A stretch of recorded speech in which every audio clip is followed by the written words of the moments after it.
Mateus, capítulo 22, versículo 37, perguntaram para Jesus: qual é o maior mandamento?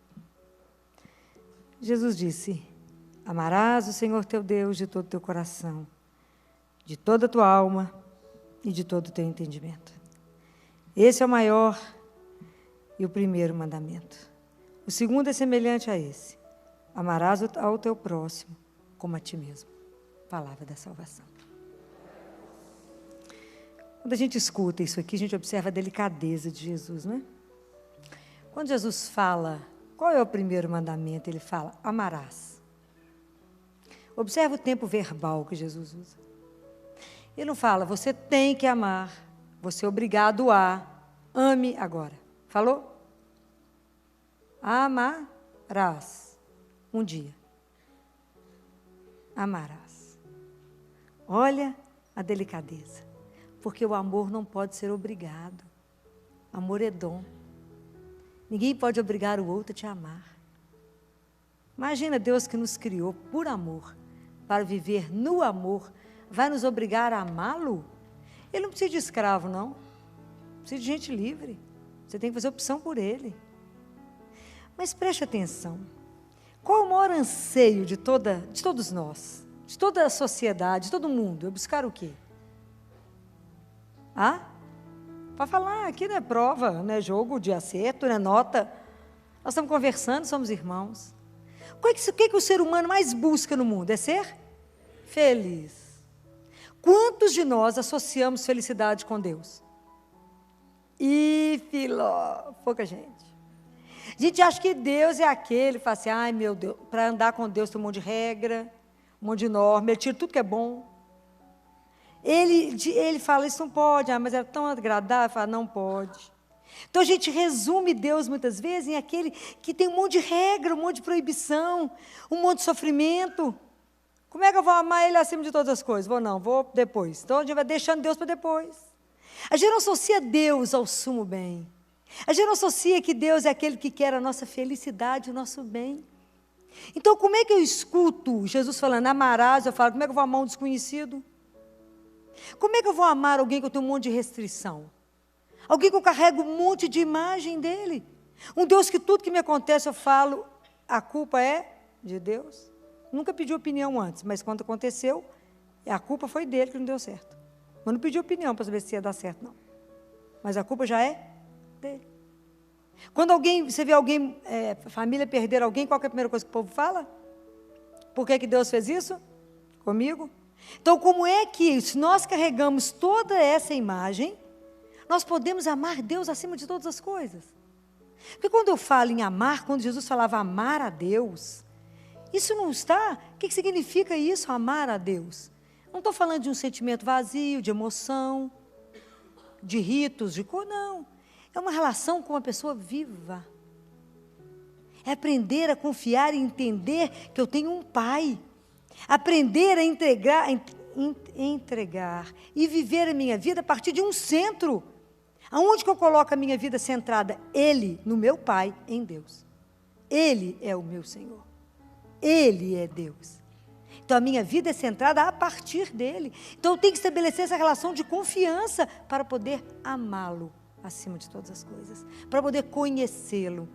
E viver como um filho em relação a um pai. Nós não vivemos desse jeito. Por isso que a gente vive tão infeliz. A gente não acredita no fundo da alma que Deus só quer o melhor. Presta atenção.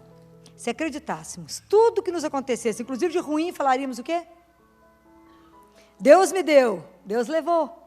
Deus quis dessa forma, louvado seja o nome do meu Deus. Mas a gente já começa a brigar. Eu não merecia isso, por que ele fez isso comigo? Eu pedi tanto, rezei tanto, fiz aquela novena, fiz tudo direitinho, assisti missa e Deus não me escutou. Não é assim? Então Jesus fala: um dia vocês irão amá-lo. Um dia. E ele fala: vocês vão amá-lo com todo o seu coração, com toda a sua alma e com todo o seu entendimento. Quando Jesus fala que a gente vai amar a Deus com todo o nosso coração, é porque nós vamos amar Jesus a partir de onde eu estou. Vocês imaginam se se vai precisar, ou se a gente vai conseguir ser perfeito para começar a amar a Deus. Não vai amar nunca. Então eu tenho que amar a Deus a partir da minha miséria. Eu amo a Deus com todo o meu coração, com tudo que há dentro dele, com a luz e com a sombra, com o que tem de bom, com o que tem de ruim. Eu entrego tudo, eu falo, Senhor, eu te amo a partir de onde eu estou, caído em pecado, atolado, desanimado, descrente, sofrendo, daqui eu quero te amar. Porque o dia que a gente fizer isso, ele virá. Aí ele vai começar a fazer morada em nós. Sabe quando a nossa casa está desordenada? Já tentou fazer uma faxina ou tentar mudar a casa inteira? Pintando a casa por, né, de perna para o ar, tirou cortina, tirou tapete. Sabe quando você tira tudo? Mais ou menos assim. Quando você está com a sua vida dessa forma, toda virada do avesso, permite que ele entre. Porque se ele entrar, ele vai ordenar a sua vida do jeito que ele sabe que é melhor. E aí ele ordena, ele vai ordenar, ele vai organizar, e nós vamos poder começar a viver a partir dele. Então, por isso essa delicadeza de Jesus de falar, amarás. Você ainda não ama, mas por enquanto a gente pode falar com ele, eu te amo, Senhor, do meu coração, com a minha miséria, com o que eu sou capaz de amar a partir daqui, tão imperfeito, tão mais ou menos. E às vezes a gente ama a Deus de uma forma interesseira. A gente ama a Deus porque eu vou ter benefício de amá-lo. Eu amo a Deus porque depois, naquela hora que eu precisar, eu vou falar com ele, eu tenho que bem que tu cuidava disso, te amava. Então, a gente ainda não ama amar a Deus simplesmente por amar. Não um amor de medo. Deus Pai fala para Catarina de Siena que nós temos que caminhar na evolução do amor. E que muitas vezes a gente o ama porque a gente tem medo de castigo. Muitas vezes a gente ama um amor servil, um amor de castigo. Mas nós temos que caminhar para ter um amor a Deus de filho. Um amor desprendido, um amor de uma relação diferente. Então, porque eu tenho a consciência que eu vim dele, que eu fui criada por ele, como é que eu organizo a minha vida a partir daí? Pelo menos com gratidão. Porque fui criada, podia não existir. Mas ele me criou, então eu tenho a vida na gratidão. E posso caminhar dessa forma, que é um jeito melhor. Vou conduzir a minha vida de um outro jeito. Então a gente precisa também caminhar nisso. Santa Teresinha do Menino Jesus falava, mesmo que não exista nada, não exista céu, não exista paraíso, não exista nada, que eu não tenha nem veja, eu sempre te amarei, simplesmente porque o Senhor é o que é. Porque o Senhor é meu Deus, é o meu Pai. Então eu te amo simplesmente por isso. Mas não porque os nossos amores, assim, eu te amo para, ou com o objetivo de. A gente tem que caminhar também no amor ao nosso Deus. Por isso Jesus fala, amarás. Mas a gente não pensa nisso, né? Amarás. Quer dizer, um dia vocês poderão conseguir amá-lo com toda a sua alma, com todo o seu coração, com todo o seu entendimento e com todas as suas forças. Um dia. Porque, meus queridos irmãos, não há um jeito de progredir no amor se a gente não cultivá-lo.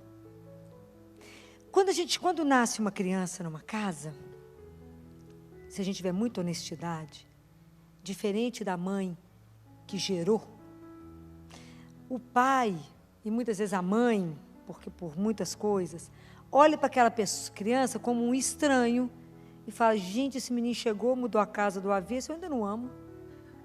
Não ama mesmo, não, pois nem falou nada ainda. Não construiu nada, o amor era uma relação de construção.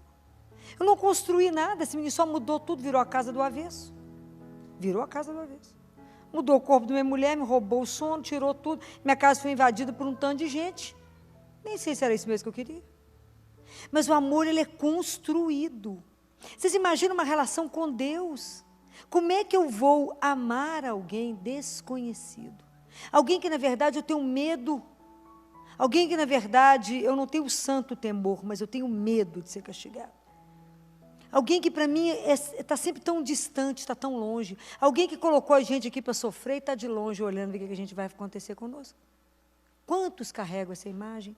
Quantos carregam a imagem de Deus juiz? Do Deus da troca? Né? Semana Santa é hora, né? Quaresma é hora da gente começar a ver. Não é? Os jejuns. Então, eu vou ficar sem comer carne um mês, para Deus me dar. Fala, não, você dá carne para alguém que não tem oportunidade de comer, porque para Deus fez qual a diferença? Nenhuma. Né? Então, aprender, eu vou parar de fumar, que bom para você, desintoxica um pouco. Vou parar de beber, bom para o seu fígado, vai agradecer. Mas não para ele. Nós temos que começar a tomar uma outra consciência que a nossa relação é com uma pessoa, com alguém que nos ama, que nos criou e é o nosso Pai. Então, por isso, amarás. Mas quando Deus, se a gente permitir, né, que Ele venha até nós, comece a ordenar a nossa vida, Ele poderá nos conceder uma graça, que é de amar o irmão. Amar o irmão como a nós mesmos. Jesus só acrescentou esse detalhe. Amar como a nós mesmos. Então, qual é a atitude que se espera de cada um de nós que se diz cristão?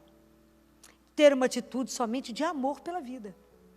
Amor em direção ao Pai, um amor, viver em amor por Ele e amor com o irmão. Filó, mas é claro que você não vai ter a mesma atitude de amor que você tem com a sua esposa com alguém que você encontrou na rua. Claro que não. Mas eu tenho uma medida de que eu só quero o bem e fazer o bem para aquele que eu acabei de encontrar, mesmo que ele seja um desconhecido. Isso é uma atitude de amor. Eu vou querer fazer pelo outro o que eu gostaria que fizessem comigo. Essa é a lei. É cuidar do outro. Mas esse é um dom que Deus tem que nos dar.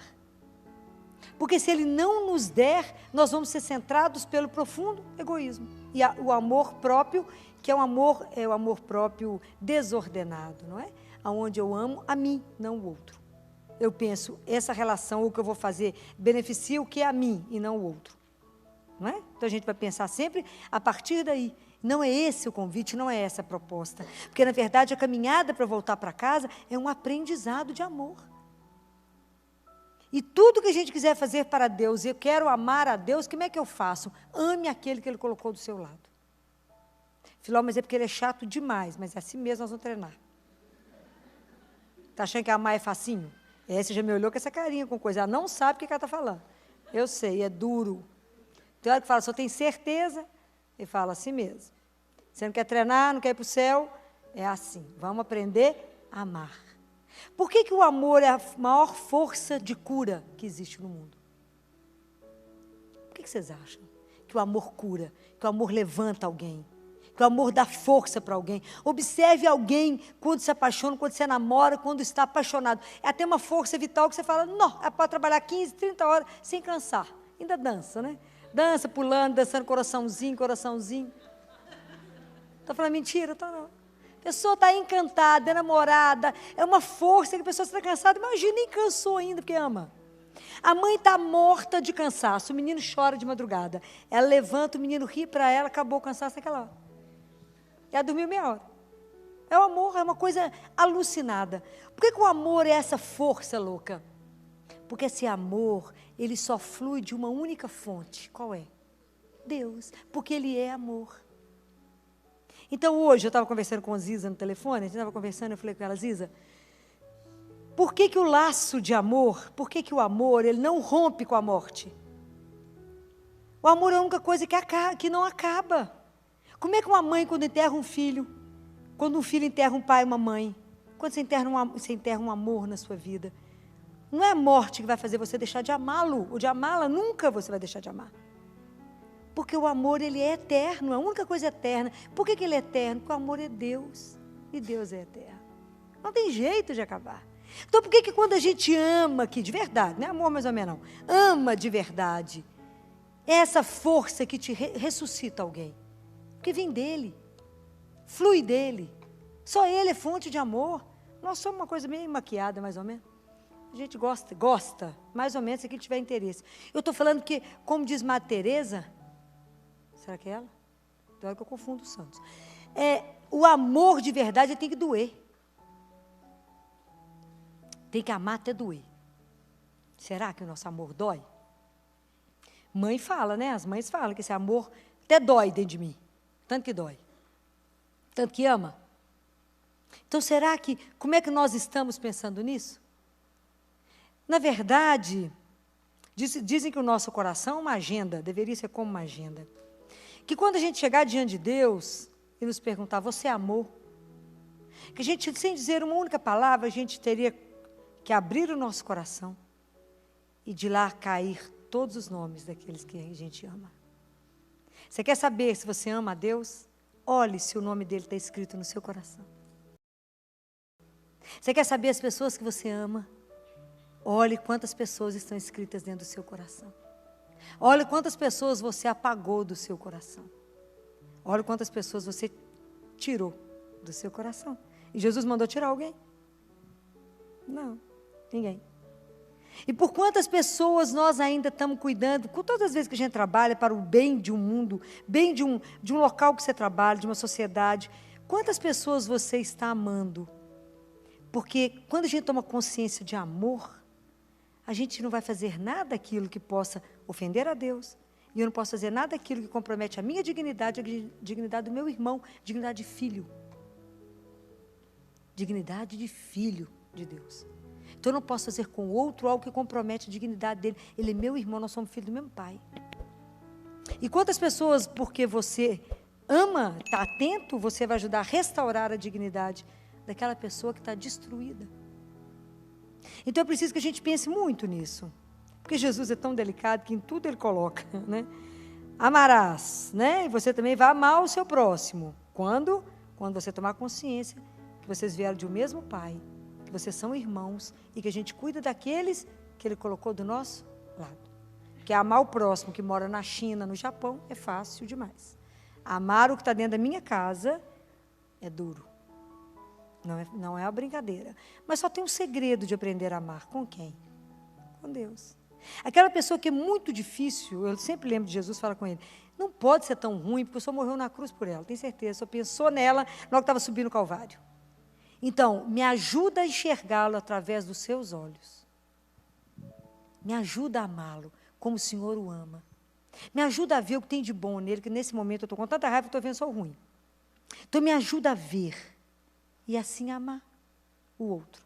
Aquele que não olha na minha cara, aquele que tem sempre uma palavra desagradável quando eu chego, aquele que só me censura, aquele que só me critica, aquele que para ele eu nunca faço nada certo, aquele que é duro comigo. Mas eu devia agradecê-lo, porque é a presença dele na minha vida que vai fazer ganhar o céu. Porque eu tenho que fazer tanto esforço, tanto exercício que eu vou ficar bom. É verdade. É que a gente tem que pensar do lado contrário. Falar, gente, esse eu tenho que cuidar bem, porque esse é o caminho de eu chegar em Deus. Bem difícil mesmo, isso mesmo. Muito obrigado, porque eu tenho que cuidar de tudo aqui, vai ficar pouco tempo no purgatório. Eu já peno aqui mesmo, na sua presença, vai ficar ótimo para chegar no céu rapidinho. Porque não é brincadeira. Tem uma turma que eu falo, Jesus por ti, amigo. Olha bem, vai fala com ele, vai colocando estrelinha, que olha o esforço. Olha o esforço de amar, né? Porque a gente vai compreendendo, a gente não pode fazer nada, somos filhos do mesmo Pai. Temos mesmas necessidades, os mesmos desejos, os mesmos sonhos, queremos ser felizes. Ele ainda não te conheceu. Ele ainda não entendeu. E como é que aquele que ainda não conheceu Jesus, conheceu o Pai, vai conhecê-lo? Pelas suas atitudes. Pela sua forma como você ama. Então, se eu reagir igual o outro, eu falar, esse Deus que fica rezando, não resolve nada, não muda nada para ela. Compreenderam a dimensão? Se você afirma que crê em Deus, vem cá, assiste missa, reza texto, confessa todo mês, tudo bonitinho, o que o outro espera de você? A mesma atitude que esperaria dele, não é? E se a gente bate, fala mal, faz tudo que Jesus falou, eu falei, isso quer rezar? Coitado, não mudou nada ainda, vê se eu vou mudar. Então, nós nos comprometemos a partir do momento que vamos à igreja. Porque tudo que a gente faz, nós levamos o nome de quem? De Deus. A gente tem hábito de entrar nos lugares e fazer o quê? Fazemos o sinal da cruz? Tudo no automático. Porque a partir daquele momento, tudo que você pensa, fala e age é em nome de quem? Dele. Mas a gente vai no automático, né? Passa nos lugares fazendo o sinal da cruz. Vai passando fazendo o sinal da cruz. E tem que agir em nome. Está escrita a palavra. Que tudo que eu faça por palavras, atos, seja por causa do nome dele. Está vendo como é que a gente tem que prestar atenção nas coisas de Deus? É que o nome dele tem que estar gravado no meu coração. Ele tem que ser a coisa que eu mais preocupo no dia. Mas é porque nós estamos vivendo hoje em dia uma forma de cristianismo que está diferente. Então, eu não posso viver um cristianismo onde eu estou fechada em mim. Eu não posso permitir que a dor do outro não me incomode. Eu não posso viver, e hoje nós estamos trabalhando para ter um bem-estar físico, um bem-estar material, um bem-estar mental, mas desde que a dor dela não chegue em mim. Então, são pessoas corretíssimas, que tudo que vive brilhantemente, faz tudo certo. Mas você não se aproxime de mim, porque eu não tenho nada com a sua dor e com o seu sofrimento. Somos irmãos? Não, estamos equivocados. Será que isso é ser cristão? Se a gente acha que isso é ser cristão, não somos cristãos. Se a dor do seu irmão não te deslocar, não fizer você tomar uma atitude, se a impotência dele diante da humilhação, do sofrimento, da falta de condição de conseguir algo melhor, não mexer com você, tem algo errado. Tem algo errado. Amar a Deus, amar o meu irmão, não pode me manter num lugar onde eu estou protegida pelo meu bem-estar. Está errado. Eu não posso falar que eu amo a Deus e eu amo o irmão, se a fome do meu irmão, se a injustiça que está nesse mundo, se o desemprego de alguém, se o desespero de alguém não me incomodar. Está errado. O nosso cristianismo tem que pôr fogo no mundo, e o fogo que vai mudar esse mundo não é uma arma, é o amor. Porque eu incomodado com aquele que está do meu lado, e ele só vai conseguir sentir o amor de Deus porque eu agi nele. Eu dei a água que ele estava com sede, eu dei o pão que ele estava com fome, eu ajudei ele a trabalhar, eu dei o dinheiro que ele precisava para esse mês. Eu ajudei que ele caminhasse, não se desespere, para esse mês será assim, para o próximo Deus proverá. Senão está errado o nosso cristianismo. Nós não podemos estar imunizados se a dor do meu irmão não me incomoda. Eu não posso passar na rua, ver alguém caído e falar, não me incomode, se ele é meu irmão. Mesmo que ele não me trate bem, eu tenho que chegar perto dele e falar, você precisa de quê? Como eu posso te ajudar agora? Porque você é meu irmão. É nesse sentido que Jesus falou. Nós temos um compromisso uns com os outros. Porque somos irmãos. Então, se o nosso cristianismo estiver morno, não estiver fazendo que eu me mexa, me deixando muito confortável na minha poltroninha, tem algo errado. Se eu penso que eu só vou ajudar alguém quando eu aposentar, estou muito equivocado. Que hora que eu tenho que amar o meu irmão e amar a Deus, começar a treinar? Agora. Que hora que eu tenho para fazer tudo isso? Agora. Agora. Nós não temos depois. Aquele pobre e seu irmão que está sentado na rua com fome, pode ser que você não encontre ele de novo. Lembra que a irmã Faustina, um dia estava na portaria do convento, que elas faziam rodízio. Aí chegou, porque Jesus gosta de caprichar, chegou o mendigo do mendigo, né, esfarrapado, sujo, que é a situação, de medo. Falou, me dá um pão. Ela falou, só me espere que eu vou providenciar algo. E era ele quando ela chegou. Para morrer, né? Coisa simples assim. Nem a partir desse dia, todas as freiras queriam para ficar na portaria. Nunca mais ele apareceu. Que ele é assim, uma vez só, né? Perdeu a chance, perdeu. O dia que ela estava lá, ele foi. E falou, me dá um pão. Estou com fome. E poderia, se você não está atento, falar, volta depois. A fome espera, só se você nunca sentiu. A dor espera, só se não for a sua dor. A dor do outro espera. Então, nós não podemos, aquela frase que eu vivo debochando, a gente não pode mais, depois de conhecer isso, falar para o outro, você está bem? Não, mas Deus te ajuda, porque agora eu não posso. Né? Se o outro, porque a gente já espera que o outro faça, tudo bem, tudo bem. Se a pessoa falar, não está bem, você fala, então Deus te ajude, viu, vou rezar para você, estou com um pouquinho de pressa. Isso não é ser cristão. Isso não é.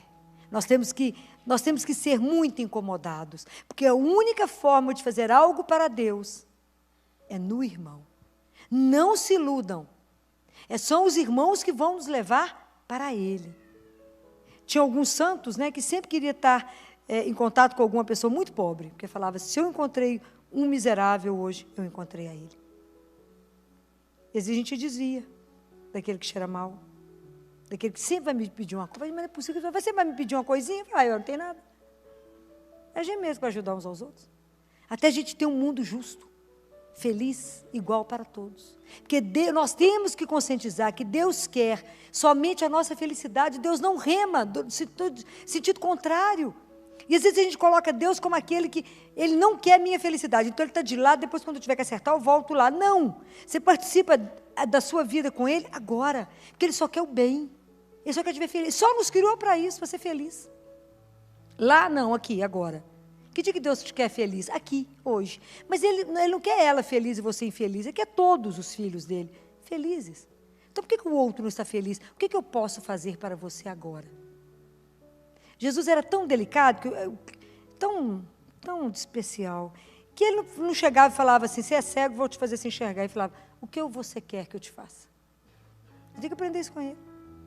Chegar perto do outro, ver que o outro está bem e falar, como é que eu posso te ajudar agora? O que você quer que eu faça para você?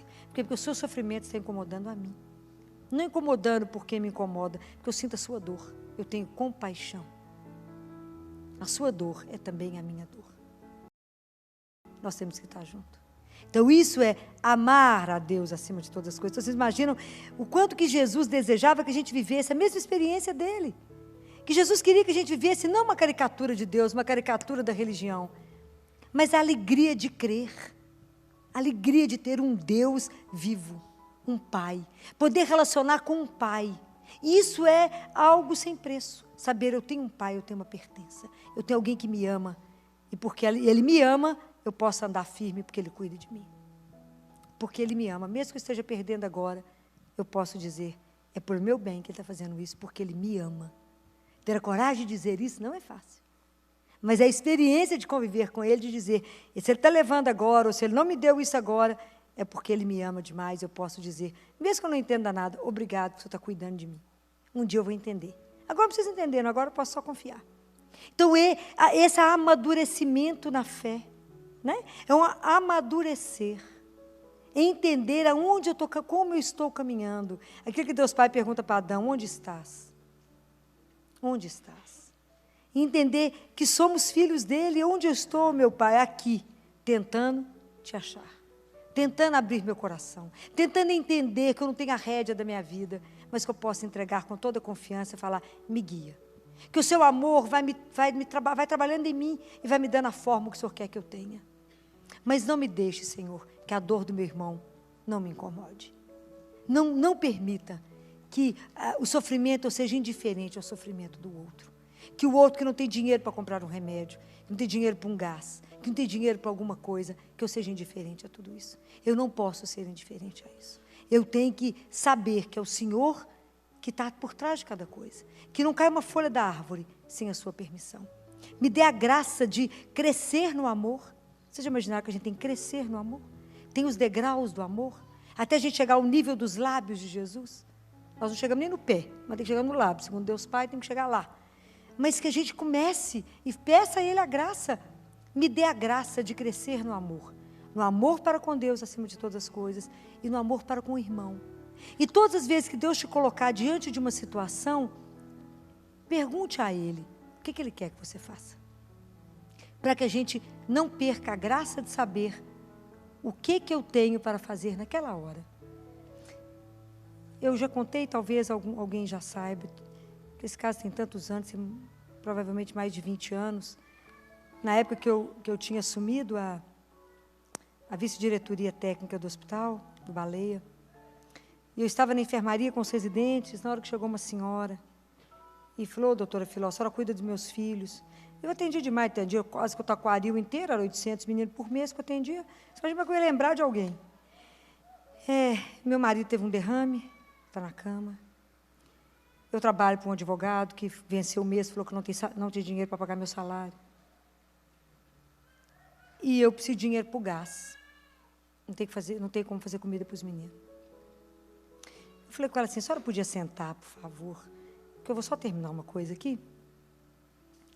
E já converso com a senhora. Eu falei, Jesus, evidentemente que ela não precisa só do gás. Então, se ela não tem dinheiro para o gás, não deve ter o resto dentro de casa. Então, me orienta como é que eu vou resolver isto agora. Me dê a direção. Enquanto o senhor não falar, eu vou fingir que eu estou escrevendo, viu? Para poder, né, fazer a conexão, para saber para que lado que eu vou, né? Para que ninguém entenda. O que a Filó está fazendo ali, né? À toa. Esperando o chefe mandar. Eu falei com ela, a senhora me espera aqui. E desci para a minha sala da diretoria. Quando eu desci, todos os diretores do hospital estavam na minha sala. Financeiros, administrativos, todo mundo estava lá. E eles ficavam no outro prédio. Eu falei, Gima, que festa que é essa aqui na minha sala? Que bacana! Aí o doutor Paulo, que era o diretor financeiro, falei com ele assim, ô doutor Paulo, quanto que é uma cesta básica que vocês compram aqui para os funcionários? Ele falou assim, se não for Filó com os pobres dela, não é mais nada, né, Filó? Eu falei, não, doutor Paulo, eu só queria saber quanto que custa uma cesta, só isso. Tal da mão direita, não sabia o da esquerda, uma luta. Né? Falei, quanto é? Ele falou, Filó, você esqueceu que você é da direção? Não, senhor, esqueci não. Só serviço, esqueci não. Ele falou, você tem direito à cesta básica. Eu falei, eu tenho direito à cesta básica? Tem, Filó. Falei, ó, gente, que espetáculo, nunca soube disso. A partir de quando vocês começaram a fazer isso? Desse mês. Falei, porque eu nunca soube dessa história. Pode ir lá. Falei, busquei a mulher, falei, ó, que espetáculo, que eu dou dinheiro do gás, né? Tem a cesta. Quando eu cheguei lá e fui pegar a cesta básica, não sei se é porque a cesta era da diretoria, né? Espetáculo de cesta. Tinha tudo que vocês imaginam e mais alguma coisa nessa cesta. Aí falei com ela, olha, aqui tem a cesta, que tem o dinheiro do gás, e aqui está a cesta. Então, nós vamos fazer um combinado. Eu estava só começando a ser vice-diretora, né? Então eu tinha muitos anos. Todo mês, a senhora vem aqui para pegar a cesta. Todo mês. A cesta é da senhora, até que a situação normalize. E nós encontramos aqui no hospital. Essa mulher ajoelhou, olhou para o céu. Chorava ela, chorava eu. E ela falava, agradecia a Deus e falava e pedia que nunca me faltasse nada. Foi embora com a cesta. Fiz ela levantar, falei, vamos agradecer a Deus a oportunidade de ter escutado, ter feito a coisa certa. Foi embora. De noite, quando eu fui rezar, falei com Jesus, você bem que tentou me pegar hoje, né? Achando que eu tinha assumido um cargo, tinha esquecido você. Fala a verdadinha. Mas eu passei bem no teste de hoje, porque eu rezei, fiz a coisa direitinho, fala a verdade. Fiquei bem esperto, porque se eu cochilar, o cachimbo cai. Aí, eu quero dizer para vocês que essa mulher nunca mais voltou. E eu nunca mais tive direito à cesta básica. Até hoje eu me pergunto se ela era de verdade. Nunca mais eu tive direito à cesta básica. Nunca mais ela voltou. Eu fico pensando que uma pessoa necessitada teria voltado. E aí eu falo com ele, se o senhor tentou me testar, que bom que eu estava ligada, que tudo eu preciso rezar, para que não perca a chance de fazer aquilo que é certo e, às vezes, de encontrar com o próprio Deus. Porque, às vezes, Ele nos visita e a gente não presta atenção, porque a gente não está atento para as coisas que Ele está chegando e falando, vamos ver se ela está ligada a mim. Então, que Deus nos conceda as graças, não é? E que hoje eu gostaria que a gente parasse para pensar quantos atos, quantas atitudes de amor Deus tem tido na sua vida. Porque se a gente começasse a pensar em tudo que Deus nos dá, não sobraria tempo para reclamar do que falta. Porque é tanta coisa. Começa a pensar. Desde que você anda, fala, enxerga, escuta, faz xixi, come o que quiser, tem comida em casa, tem emprego, ou não, às vezes está preparando para. Preste atenção em tudo que Deus te dá. Quantas coisas Ele te livra o dia inteiro. Quantas coisas. Ele te protegeu, Ele te guardou. Quantas coisas. Comece a prestar atenção. Hoje nós vamos encerrar fazendo ação de graças. Agradecendo ao Senhor. E pedindo a Ele sempre graças espirituais para aprender a amá-lo. Igual Jesus falou, amarás, eu tenho fé. Jesus pode ter uma fé em nós. Eu creio que vocês um dia vão conseguir. Essa aqui é a disposição de Jesus. Como eu acredito que vocês um dia vão conseguir amar uns aos outros como irmãos. Porque vocês são todos irmãos. Ninguém é mais do que o outro. Absolutamente iguais. Diante do olhar de Deus, todos iguais. Então, pedir a Deus que nos dê essa graça, as graças que a gente precisa. Fala, Senhor, eu preciso fazer progresso espiritual. Me ajuda. Eu quero caminhar nos degraus do amor. Eu quero conseguir te amar acima de todas as coisas, com todo o meu coração, com toda a minha alma, com todo o meu entendimento, com toda a minha força. Eu ainda quero viver assim. Mas, por enquanto, o Senhor sabe onde eu estou. Só o Senhor sabe onde eu estou. Me ajuda a ser aquilo que o Senhor quer que eu... Me faça chegar onde o Senhor quer que eu chegue. Somente pela graça dEle, por mais nada. Então, vamos fechar os nossos olhos. Vamos colocar diante dEle com esse coração de gratidão. E pedir a Ele que nos ajude, derramando sobre nós as graças espirituais, para amar a Ele acima de todas as coisas e amar os nossos irmãos como a nós mesmos.